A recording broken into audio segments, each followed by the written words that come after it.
Relato 1. A luz na plantação. Eu sempre acreditei que a fazenda fosse o lugar mais seguro do mundo. Meus pais diziam que o perigo morava na cidade, que era lá onde estavam os ladrões, a violência, os problemas. Aqui no campo, segundo eles, só havia paz, trabalho duro e noites silenciosas. Mas naquela noite, aprendi que o silêncio pode esconder algo muito pior. Era verão, e o calor fazia o ar parecer mais denso. Os grilos cantavam sem parar, e os sapos coachavam perto do açude. Eu estava na varanda, deitado numa rede, olhando o céu. É um dos meus hábitos preferidos. No campo, as estrelas parecem se multiplicar, tão brilhantes que dão a impressão de que o universo está perto o suficiente para ser tocado. Mas naquela noite, uma estrela não piscava. Ela se movia. No início, achei que fosse um avião. Mas aviões piscam, fazem barulho, seguem uma rota. Aquela luz descia lentamente, sem som algum, até se perder atrás da plantação de milho. Os cães começaram a latir, não aquele latido comum quando passa um bicho, mas um latido agudo, cheio de pavor, como se enfrentassem algo maior do que podiam. E de repente, pararam todos de uma vez. Meu corpo se arrepiou inteiro. Peguei a lanterna e caminhei até a plantação. O milho era alto, e o vento fazia cada folha bater como uma mão agitada. A cada passo, a sensação de estar sendo observado aumentava. O cheiro também mudou. Não era mais o frescor da noite, mas algo metálico, pesado, como ferro queimado. Quando cheguei ao centro da plantação, quase deixei a lanterna cair. Havia um círculo enorme onde o milho estava completamente amassado, como se uma força invisível tivesse pressionado tudo para baixo. No centro, o solo estava queimado em marcas arredondadas. Ainda subia dali um calor estranho, como se tivesse acontecido poucos minutos antes. O silêncio era sufocante. Nenhum inseto, nenhum barulho de coruja. Apenas o som da minha respiração ofegante. De repente, um estalo seco. O som de um galho quebrando. Virei a lanterna e vi algo se mover. Não era um animal comum. A silhueta era alta demais, maior que um homem, mas não parecia sólida. Um reflexo brilhou e sumiu em seguida, como se fosse feito de algo que não deveria existir ali. Meu grito foi automático, um reflexo de medo, e no mesmo instante, os bois no curral começaram a se debater, mugindo como se algo os atacasse. Os cães latiram de novo, só que agora acuados, como se tivessem medo de se aproximar.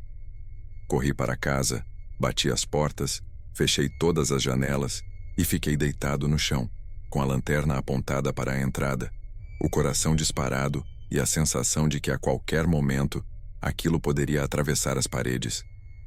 Na manhã seguinte, levei meu pai até lá.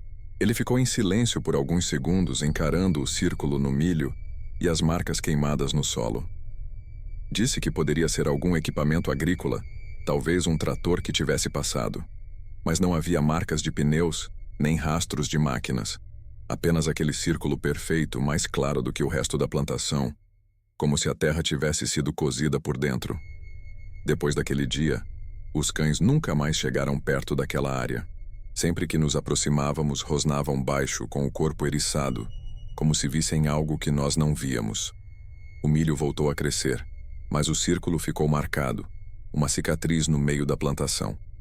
Até hoje, quando lembro daquela noite, sinto o mesmo frio percorrer minha espinha. Não era ladrão, não era vizinho, não era nada que eu pudesse reconhecer. Era algo que não pertencia àquele lugar, mas que escolheu a minha fazenda para aparecer. E o que mais me assusta é pensar que talvez não tenha ido embora. Talvez ainda esteja lá, observando, esperando a próxima noite para voltar. Relato 2. O homem no curral. Eu sempre soube diferenciar o barulho de um boi inquieto do som de ameaça de verdade. Quem cresce em fazenda aprende a ler à noite como quem lê um livro aberto. Mugidos, passos no terreiro, o estalar da madeira do mangueiro quando a temperatura cai. Naquela madrugada, por volta das 3, o som que me acordou não era de rotina. Era um barulho truncado, nervoso, em rajadas. Os bois batiam contra as tábuas como se algo estivesse espremendo o ar de dentro do curral. Levantei ainda com o corpo pesado de sono. A casa estava gelada, a lâmpada da cozinha demorou 1 segundo a mais para acender, e esse atraso minúsculo ampliou meu silêncio por dentro. Peguei a lanterna grande, aquela de bateria carregada, vesti uma jaqueta por cima da camiseta e puxei as botas sem meia mesmo. Os cães, que costumavam latir por qualquer coisa, estavam de rabo entre as pernas, rosnando baixo para a porta. Era o primeiro sinal de que não era apenas um gambá rondando os restos do coxo. Abri a porta de madeira com cuidado, para não denunciar de cara a minha presença. O vento frio veio com cheiro de esterco, capim cortado e uma nota metálica como ferrugem molhada. A lua fina mal desenhava as cercas, e a lanterna fez um corte de luz no escuro que me pareceu agressivo demais.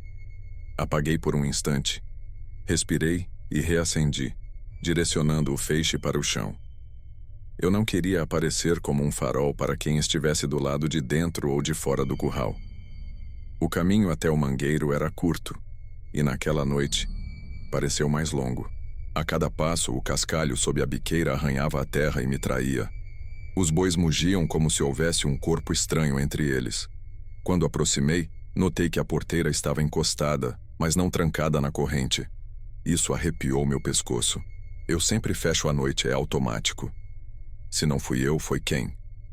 Iluminei por entre as ripas da cerca e vi os olhos dos animais refletindo em pontos verdes e amarelados. Havia espuma branca em volta das bocas de alguns, o que indica estresse. Eles se empurravam para o mesmo canto, formando uma massa compacta, como se fugissem de uma sombra interna. Foi quando percebi, no lado oposto, uma figura parada. Um homem.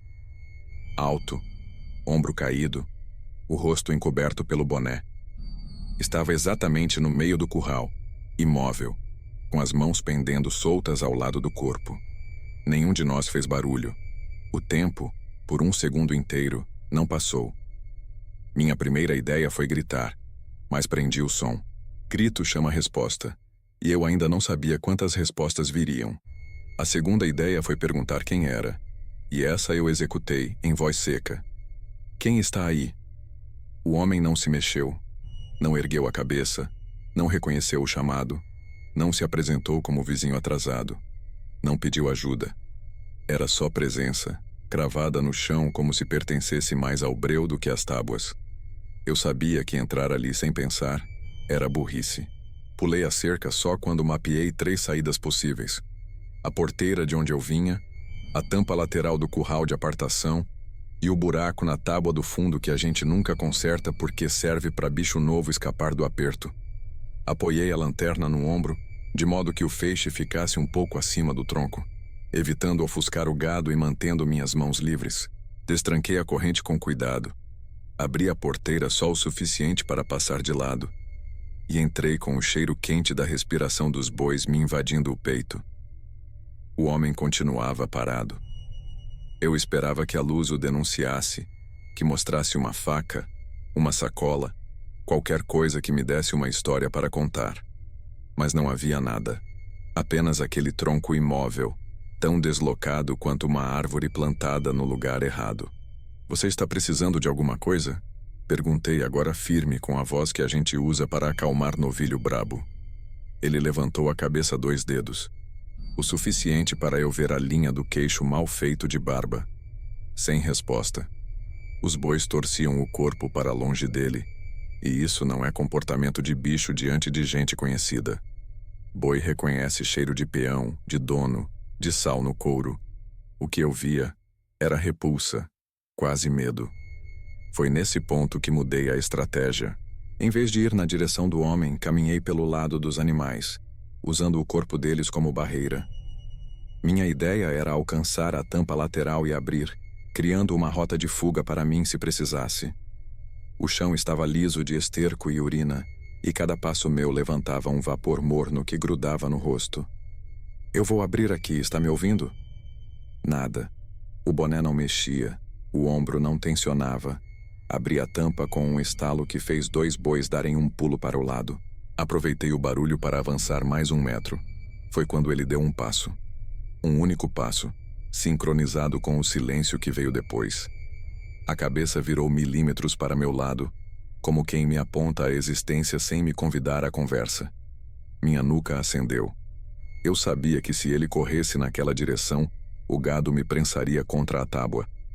A única vantagem que eu tinha era a posição. Eu via as 3 saídas. Ele talvez não. Resolvi dar nome às cartas. Se é ladrão de gado, está perdendo tempo. Já liguei para a polícia. Menti. O telefone estava no bolso, mas o sinal ali é caprichoso. Quando falei polícia, a boca dele se fechou num traço duro. A respiração dos bois pareceu sincronizar. O homem ergueu o braço devagar, como quem testa o ar. Não havia nada na mão. E ainda assim, todo o meu corpo se armou como se houvesse. Eu precisava criar barulho humano, multiplicar minha presença sem precisar de pessoas. Assobiei um chamado curto, aquele que a gente usa para erguer a atenção de cachorro. Os cães responderam da varanda com latidos secos. Vem! Gritei, e ouvi as unhas raspando no cimento do terreiro. O homem baixou o braço, o corpo crispou. Os cães chegaram na porteira e travaram, rosnando sem entrar. O que me disse muito mais do que qualquer latido feroz. Até eles sabiam que ali tinha alguma coisa torta. Eu não ia conseguir manter aquilo por muito tempo. O gado estava no limite. Uma arrancada a mais e alguém quebraria a pata. Apontei a lanterna para o chão a fim de não inflamar a tensão e puxei a corrente da porteira por dentro, de modo que, se precisasse, eu a soltaria e o fluxo de bicho abriria um corredor. Vai embora, falei. Agora não mais como pedido, mas como ordem. Vai embora agora. Foi quando ele finalmente falou. A voz não veio como eu esperava. Não era grossa, nem bêbada, nem arrastada. Era limpa, sem sotaque forte, como a voz de qualquer homem de mercado em dia de semana. Tô olhando. 2 palavras. Tô olhando. O que eu mais temia não era uma faca. Era a ideia de que ele estava ali por vontade, sem pressa, sem necessidade. Olhando o quê? Perguntei para ganhar tempo, para tentar descobrir se havia outros. Vocês, ele respondeu. A palavra vocês me gelou. Quem era vocês? Eu, os bois, a família, a fazenda inteira? O cão mais velho, o pretinho, rosnou com uma gravidade que não escuto sempre. Avancei meio passo, o suficiente para que a luz da lanterna desenhasse melhor o rosto do homem. Era comum, de verdade. Nariz torto, boca fina, pele marcada de sol. Nada ali era extraordinário. E foi nesse momento que o pavor ficou real. Nada é mais perigoso que o banal no lugar errado. Vou fechar a porteira e te escoltar lá para fora. Anunciei para criar roteiro onde não havia. Se quiser água, você pede na varanda. Aqui dentro não. Ele não respondeu, mas não me atacou. Recuou meio passo como quem aceita a nova coreografia. Aproveitei a brecha.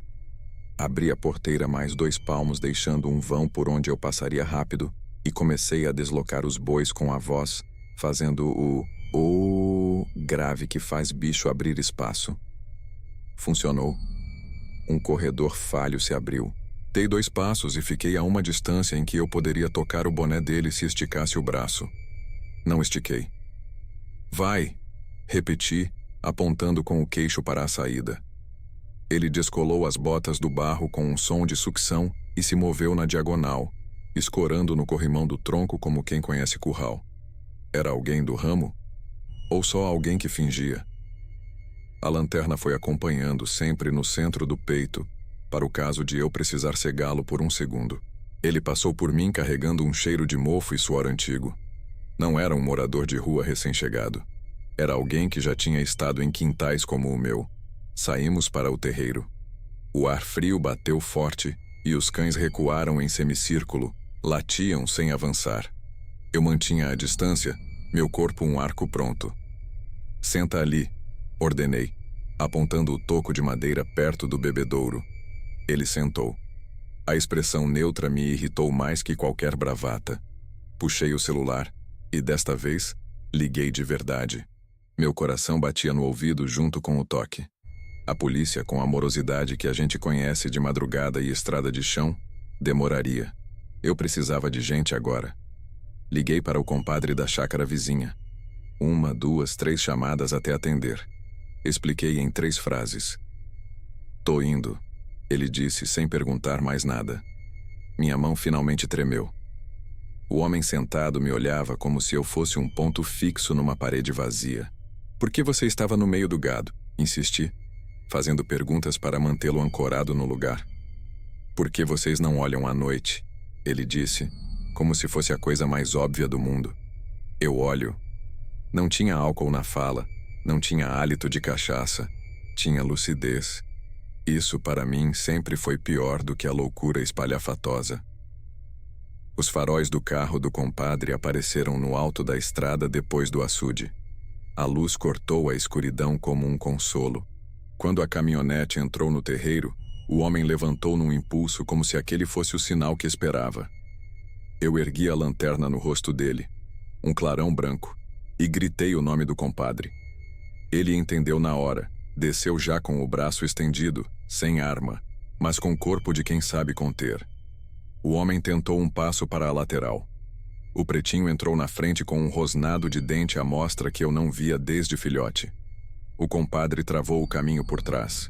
Ficamos os 3 ali em triângulo, respirando. Até que o homem soltou um "tá bom" e cruzou o terreiro andando como se simplesmente tivesse acabado o interesse na cena. Seguimos até a porteira da estrada, sem encostar, mantendo distância. Ele atravessou, virou à esquerda e sumiu na curva, como quem conhece a geografia da noite tanto quanto eu. A polícia chegou 10 minutos depois. Fiz boletim, descrevi a altura, roupa, o jeito de ficar, o detalhe do boné. Varremos o curral com lanterna forte. Nenhuma ferramenta arrombada, nenhuma corda cortada, nada furtado. Só marcas de sola no barro e o cheiro de gado estressado protegendo alguma coisa que eu jamais vou ver. Na semana seguinte, instalamos refletores de presença no curral. Reforçamos a corrente. Combinamos sinais de luz com os vizinhos. Mudei a rotina dos bois, alterei o horário do coxo para variar o fluxo. Os cães passaram a dormir mais perto do mangueiro. Durante um tempo, ouvi passos na imaginação cada vez que o vento batia na lataria do galpão. Toda madrugada, eu me pegava repetindo as palavras dele. Eu olho. Olha o quê? Procura o quê? A resposta não apareceu. Se me perguntam hoje se eu tenho medo, digo que tenho método. O medo é inevitável. O método é a ferramenta que a gente aperta com mão suada. A fazenda continua a mesma quando o sol sobe, mas quando a noite cai, a memória daquela figura parada no meio do gado me visita.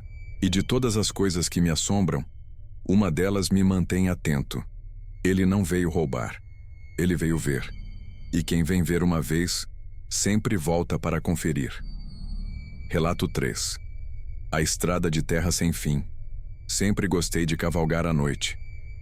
Pode parecer estranho para quem não vive em fazenda, mas a madrugada no campo tem um silêncio único, quebrado apenas pelo som dos cascos batendo na terra e pelo farfalhar do vento nas árvores. É nesse silêncio que a gente organiza a cabeça, pensa na vida. Só que uma noite, essa mesma estrada que sempre me trouxe calma virou um labirinto que quase me fez perder a sanidade. Era começo de inverno, lua minguante, e o ar frio fazia a respiração sair em nuvens curtas. Eu decidi sair mais tarde do que o normal, por volta das 11h30. Meu cavalo, um alazão chamado Trovão, estava inquieto desde cedo. Parecia sentir algo no ar, mas relinchou baixo quando subi na sela, como se aceitasse o desafio. Levei apenas a lanterna pequena presa ao arreio e um canivete no bolso. Costume antigo. A estrada de terra que desce até a mata sempre foi meu caminho favorito. Ela tem pouco mais de 2 quilômetros e desemboca numa clareira de pasto aberto, de onde se vê as luzes distantes da cidade. Conheço cada curva, cada árvore que cresce torta, cada cerca caída. Mas naquela noite, depois da primeira curva, algo não estava certo. O cavalo começou a diminuir o passo, mesmo sem eu puxar as rédeas, orelhas em pé, respiração acelerada.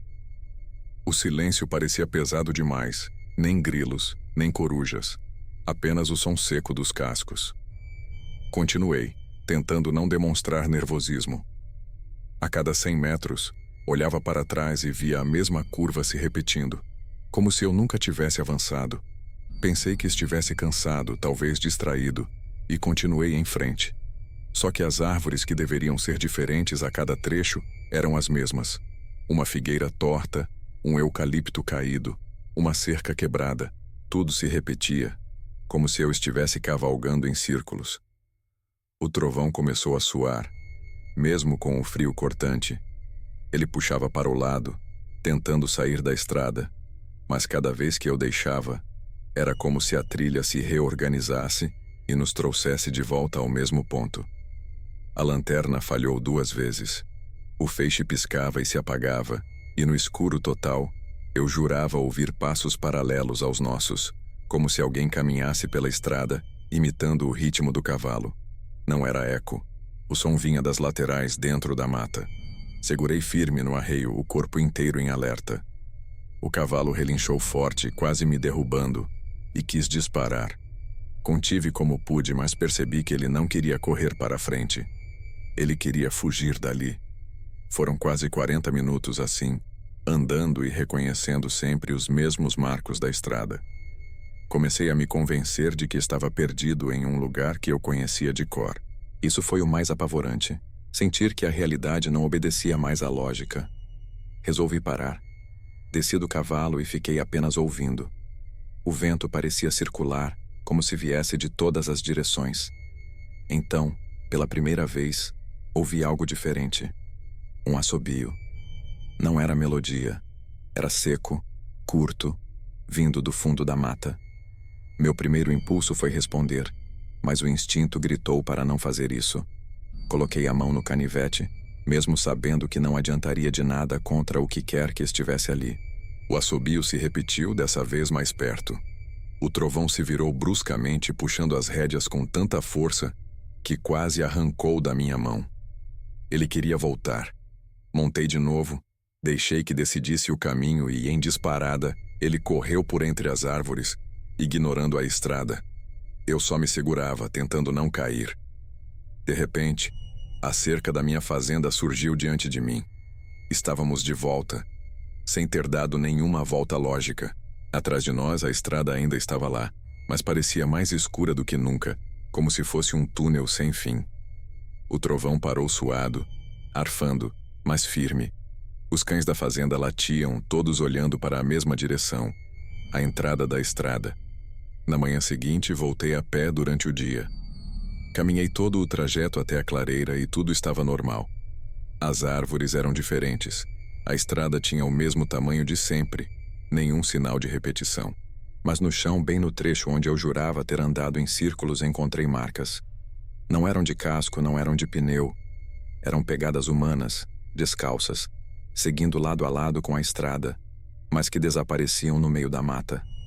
Até hoje não sei explicar o que aconteceu naquela noite. O que sei é que nunca mais peguei aquela estrada sozinho depois do pôr do sol. Porque se uma estrada que você conhece de olhos fechados começa a se repetir como um labirinto, talvez não seja só você que esteja andando por ela. Talvez tenha alguém, ou algo, andando ao seu lado, esperando você se perder de vez. Relato 4. A casa velha no fundo da propriedade. Desde criança eu sabia da existência daquela casa. Ficava nos limites mais distantes da fazenda, quase colada na cerca que separava nossas terras da mata fechada. Era pequena, de madeira gasta, telhado parcialmente caído, janelas sempre escuras. Meus avós diziam que ninguém morava lá há décadas, mas também nunca deixavam que a gente se aproximasse. Quando perguntávamos o motivo, eles desconversavam, como se fosse apenas perigo de desabar. Na prática, a casa era um fantasma dentro da fazenda. Toda vez que alguém mencionava, a conversa morria rápido. Durante o dia, ela parecia apenas mais uma construção abandonada. Mas à noite era impossível não notar. As janelas refletiam a lua de um jeito estranho, como se houvesse movimento por dentro. E os cachorros, sempre que ouviam barulhos, corriam até a beira do pasto, latindo em direção àquela parte da propriedade. Foi numa madrugada de julho que percebi que havia algo errado. Eu tinha acordado para checar o gado, porque os bois estavam agitados sem motivo. Quando saí com a lanterna, vi os cachorros enfileirados, todos olhando fixamente para o fundo da fazenda, em silêncio. Não latiam, não rosnavam, apenas observavam. Segui o olhar deles, e por um segundo tive certeza de ver luz dentro da casa abandonada. Uma claridade fraca, como se fosse uma vela ou uma lamparina. Na manhã seguinte, fui até lá com meu irmão. A casa estava como sempre, portas empenadas, cheiro de madeira úmida, poeira em tudo. Mas ao entrar, notamos coisas que não deveriam estar ali. Havia uma caneca ainda úmida, como se tivesse sido usada há pouco tempo. Um cobertor dobrado no canto. Pegadas recentes na poeira do chão. Decidimos investigar mais. Na parede da cozinha, havia escritos feitos à mão com carvão. Frases desconexas, algumas ilegíveis. Outras, claras demais para serem ignoradas. Eles estão vindo. Não durma. O campo nunca é silencioso de verdade. Quanto mais líamos, mais o ar parecia pesado. Meu irmão sugeriu irmos embora, mas eu queria entender. Quem estava usando aquela casa? Naquela noite, decidi montar vigia. Me escondi atrás de um galpão com vista para a trilha que levava até lá. Por volta das 2 da manhã, ouvi passos na terra seca. Não eram de animal. Uma pessoa caminhava em direção à casa, silenciosa, alta, carregando algo nas mãos. Quando a lua iluminou, percebi que era um homem. Nunca o tinha visto na região. Ele entrou na casa sem acender lanterna, como se estivesse em casa. Esperei quase 1 hora, até que a luz voltou a aparecer dentro da janela. Um brilho tremeluzente, como de vela. Mas o detalhe que me deixou paralisado foi perceber uma segunda silhueta lá dentro. Não era apenas o homem. Alguém mais se movia. O silêncio da noite parecia gritar. O vento batia nas folhas, mas eu só conseguia ouvir um som. Murmúrios vindos de dentro da casa. Não eram palavras claras, mas conversas apressadas, interrompidas por intervalos de silêncio absoluto. Eu estava sozinho, com apenas uma lanterna e uma espingarda antiga. Qualquer movimento errado, e eles saberiam que eu estava ali. Voltei correndo para casa, acordei meu pai, contei o que tinha visto. Ele não se surpreendeu tanto quanto eu esperava. Disse apenas: "Deixa pra lá. Tem coisa que é melhor não cutucar." Mas no olhar dele havia algo diferente. Não era descrença, era medo, como se já soubesse mais do que estava disposto a contar. Mesmo tentando obedecer, não conseguia esquecer. Passei semanas acordando de madrugada só para ver se havia movimento. Quase sempre sim. Um vulto entrando ou saindo, luz acesa, passos indo e voltando. Até que uma noite, quando resolvi chegar mais perto, ouvi algo que me fez nunca mais retornar. Eu estava a uns 50 metros da casa, escondido atrás de uma árvore.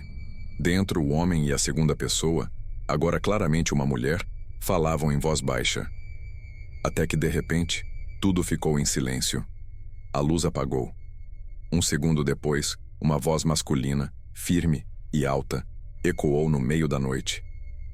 "Eu sei que você está aí." O sangue gelou.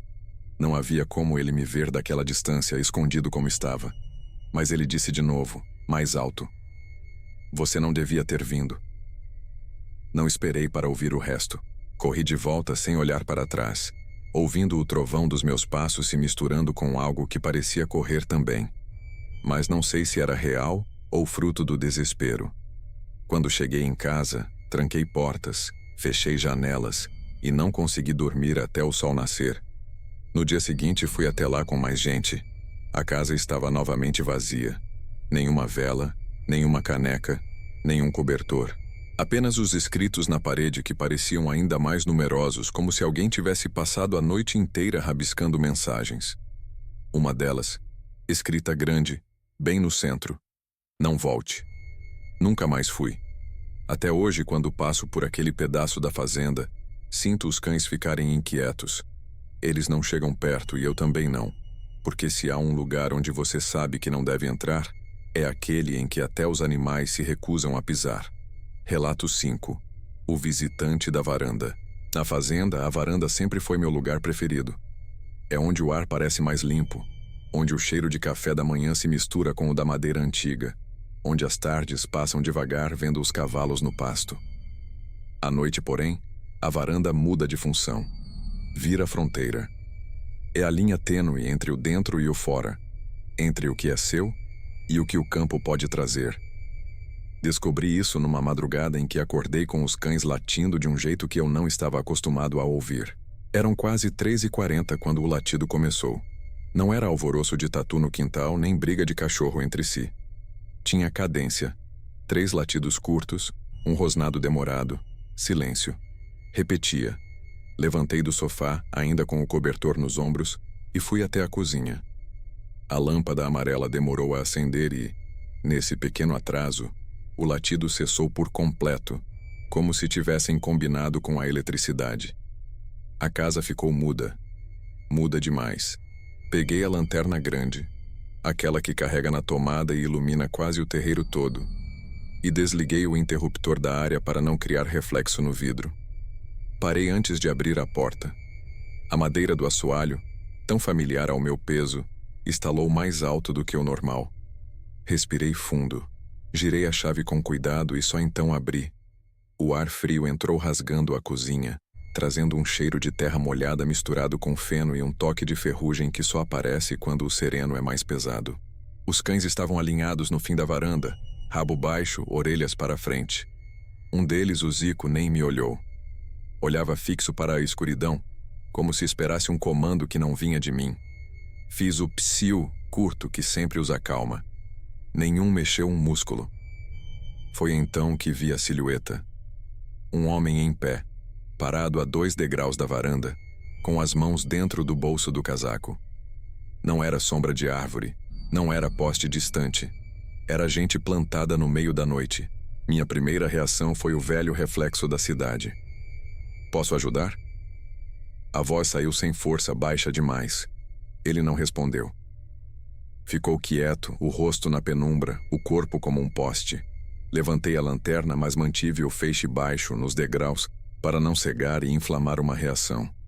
O brilho correu pelo madeirame gasto, subiu pela botina dele. Era uma bota grande, sola grossa, marcada de barro seco. Subi mais um pouco o feixe. Calça escura, jaqueta gasta no cotovelo, mãos no bolso sem mostrar o que havia ali. Subi um pouco mais. O queixo apareceu, barba rala, boca cerrada.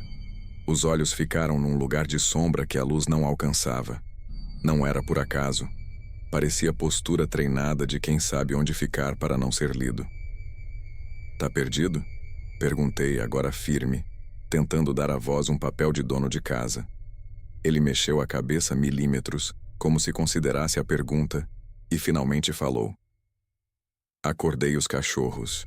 A frase, solta, era quase um comentário de quem assiste à própria cena. Pois é, respondi medindo. Eles latem quando tem gente. Silêncio. O vento passou pelo varal e sacudiu 2 camisetas esquecidas. Tic, tic, tic. O som repetiu 3 vezes e parou. Mantive a mão esquerda na maçaneta por dentro, a direita na lanterna. Minha espingarda velha estava encostada atrás da geladeira. Se eu fosse buscá-la, teria que virar de costas e perder a cena por segundos. Não quis. Troquei de estratégia. O senhor quer água? Ele demorou a responder. Quero ver o quintal. O jeito como disse ver me arrepiou. Não era curiosidade de turista. Era conferência de quem avalia terreno. Os cães rosnaram de novo, puxando o corpo para frente sem sair do lugar. O Zico mostrou os dentes. Se der mais um passo, eles avançam. Avisei. Ele tirou lentamente as mãos do bolso e abriu os braços, mostrando que estavam vazias. Palmas para frente como quem diz, calma. A palma esquerda tinha uma cicatriz atravessada, antiga, branca. Detalhe pequeno, mas que a memória registrou como carimbo. Quem é o senhor? Insisti. Passando, respondeu. Por onde? Retruquei. Pelo silêncio. A vontade foi dizer para ele sumir com as filosofias para longe da minha casa. Em vez disso, antecipei a jogada. A propriedade é particular. Tem gente dormindo. Se o senhor está precisando de ajuda, eu chamo alguém. Se não está, vai embora. Ele inclinou um pouco o tronco para o lado e olhou por cima do meu ombro como se tentasse ver a sala pela fresta da porta. Instintivamente, avancei meio passo e fechei o ângulo. Aqui não. Senti, mais do que vi, que ele sorriu de leve. Não era sorriso de quem acha graça. Era de quem toma nota. Você mora sozinho? Perguntou sem rodeio. O estômago virou. A pergunta não era curiosidade. Era checklist. Não, respondi, curto como uma porta batida. Atrás de mim, a geladeira fez o barulho do motor armando.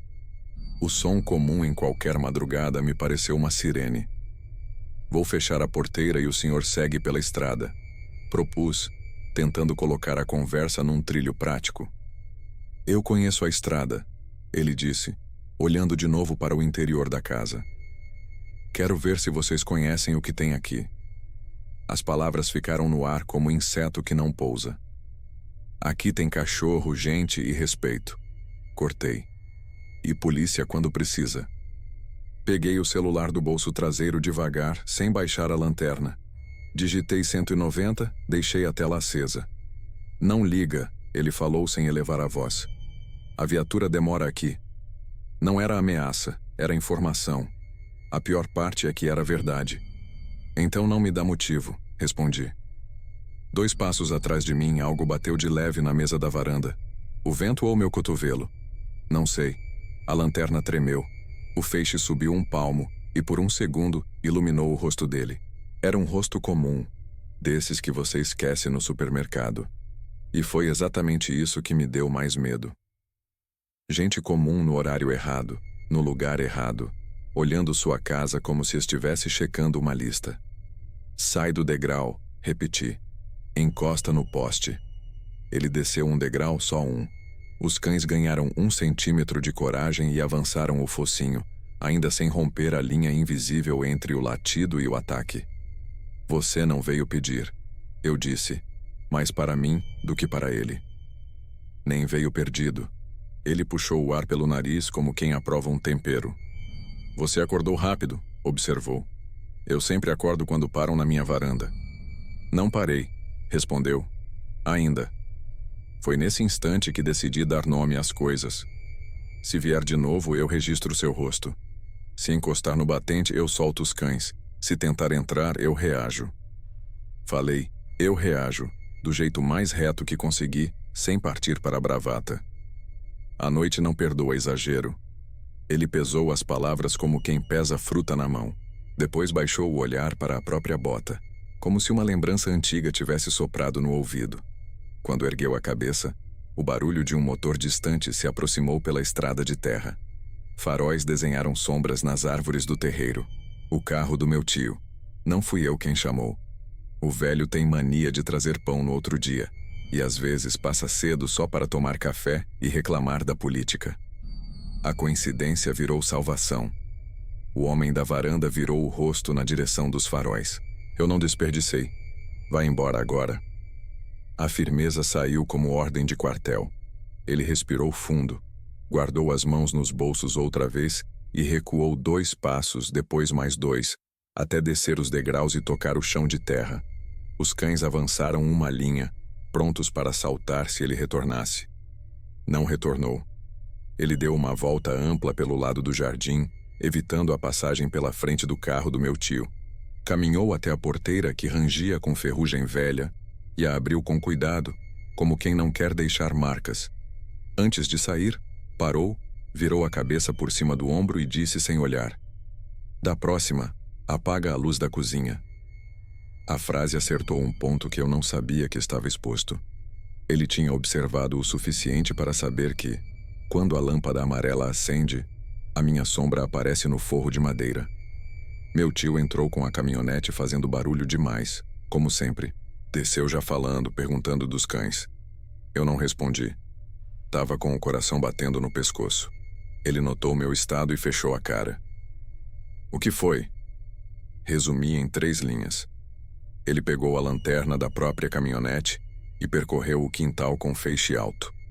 Achou o que eu sabia que ele acharia. marcas de botas nos degraus, pegadas no cascalho da entrada, uma marca oval clara no batente, na altura da mão, como se ele tivesse encostado ali para medir a casa. Depois do café, fomos até a estrada. A poeira recente desenhava uma linha que saía da porteira e seguia para a direita, em direção à mata mais fechada, não para o vilarejo. No arames da cerca de cima, um pedaço minúsculo de tecido preso, escuro, desfiado, como de barra de jaqueta velha. Guardei no bolso sem saber por quê, apenas por não suportar que qualquer coisa dele ficasse ali. Fiz o boletim. A polícia veio, olhou, fotografou as marcas. Repetiram o que eu já sabia. É difícil, estrada de terra, pouca iluminação, muita rota de saída. Recomendaram câmeras, holofote com sensor, travas mais altas. Instalei tudo, mas nada mudou o essencial. A varanda deixou de ser só o meu lugar preferido. Virou posto de observação. A cada noite, antes de deitar, apago a luz da cozinha e fico em silêncio por 1 minuto, ouvindo o quintal respirar. Os cães aprenderam a ler minha quietude e, quando percebem, deitam nas tábuas com a cabeça apontada para os degraus. Se eles dormem, eu durmo. Se eles erguem a orelha, eu levanto. 2 dias depois, antes do sol nascer, encontrei no degrau mais baixo um semicírculo de terra batida, recente, como a marca de uma bota que girou no lugar para ajeitar o peso do corpo. Não havia pegada se aproximando, só a marca limpa da virada. Não contei para ninguém. Joguei água, varri, limpei com escova, e enquanto esfregava, entendi por que a frase dele ficou me rondando. Da próxima, apaga a luz da cozinha. Não era conselho, era recado de quem planeja o ângulo do próximo olhar. Hoje, quando me perguntam se eu tenho medo da noite no campo, respondo que tenho respeito. Medo é emoção que engana. Respeito é comportamento. A porta agora fica com 3 trancas. A lanterna dorme carregada. Os cães ganharam coleiras novas e treino de parada. E se você me vir na varanda sem falar nada, olhando os degraus como quem espera visita, saiba que não é mania, é memória. Uma varanda depois que alguém te observa parado ali, nunca mais é só madeira. É fronteira que você vigia com o corpo inteiro. Final. Se essas histórias fizeram você repensar o silêncio do campo, deixe seu like e compartilhe este vídeo. Talvez esse aviso chegue a alguém que ainda acredita que passar a noite sozinho em uma fazenda é apenas sinônimo de paz. Quero que você também faça parte disso. Se já viveu algo estranho, perturbador ou inexplicável em um sítio, chácara, fazenda ou qualquer lugar afastado, conte sua experiência nos comentários. Seu relato pode se transformar no próximo vídeo e ajudar outras pessoas a entender que mesmo na tranquilidade rural, o medo é real. E não se esqueça, inscreva-se no canal. Aqui, cada história não é apenas entretenimento, mas um lembrete de que o perigo pode estar onde menos esperamos. Até mesmo no campo, onde a escuridão é absoluta e o silêncio esconde segredos que nunca deveriam ser revelados.